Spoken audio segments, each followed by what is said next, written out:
Get ready. 10 seconds. 5 seconds. Start. Ladies and gentlemen, it is my pleasure to be here among you for the inaugural function of the Diamond Jubilee celebrations of the India International Centre.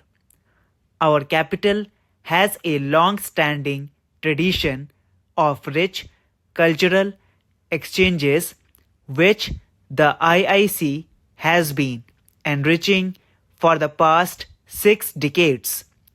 When the idea of the IIC was conceived in 1958 as an international platform for exchange of views, the world was coping with issues concerning a fair and stable international order and legacy burdens of 2 world wars. The process of decolonization was underway in Asia and Africa, with new aspirations influencing the emerging international order. As the contemporary world is going through a phase of transition, forums like the IIC become all the more relevant. The decades immediately after the independence of our country were marked by new institutions that included the IIC. Several eminent persons such as Dr. S. Radhakrishnan, Pandit Jawaharlal Nehru, and others helped actualize that vision.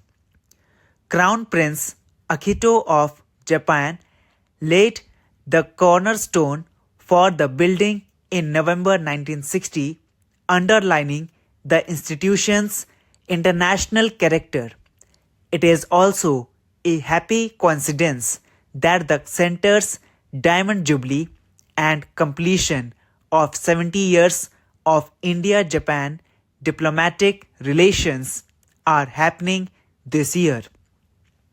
The IIC's international character also found a beautiful expression in the design of its building. Architect Joseph Allen Steen had designed several famous buildings in the capital, but the IIC in the vicinity of Lodi Gardens commands a unique significance. The founding of this institution was done by women and men with a vision of India's future and its role in a world of international cooperation. The IIC stands for a vision of India as a vibrant democracy where it is possible to initiate dialogue in an atmosphere of amity and understanding with national and international participation. The founders of this institution had the foresight to see what could unfold in the years to come and how the IIC could be a part of developments in a new nation and also contribute to debates globally. Such debates have kept pace with time. Since its beginning in the early 1960s, programs at the center have reflected global and national concerns and continue to create awareness and influence public opinion on relevant issues. Because its close contacts with prominent academic and cultural institutions.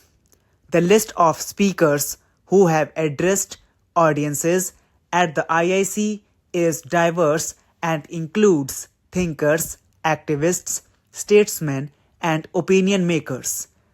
From Pearl S. Buck to Ivan Illich in earlier times, the list also has in recent times grown to include eminent personalities such as His Holiness the Dalai Lama, Henry Kissinger, etc.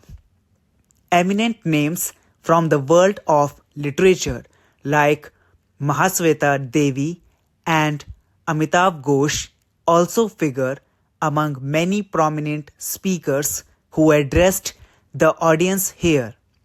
Looking at these names, it is evident that the IIC has truly developed into a forum where divergent views are not only accommodated but also encouraged to enrich dialogue and discourse.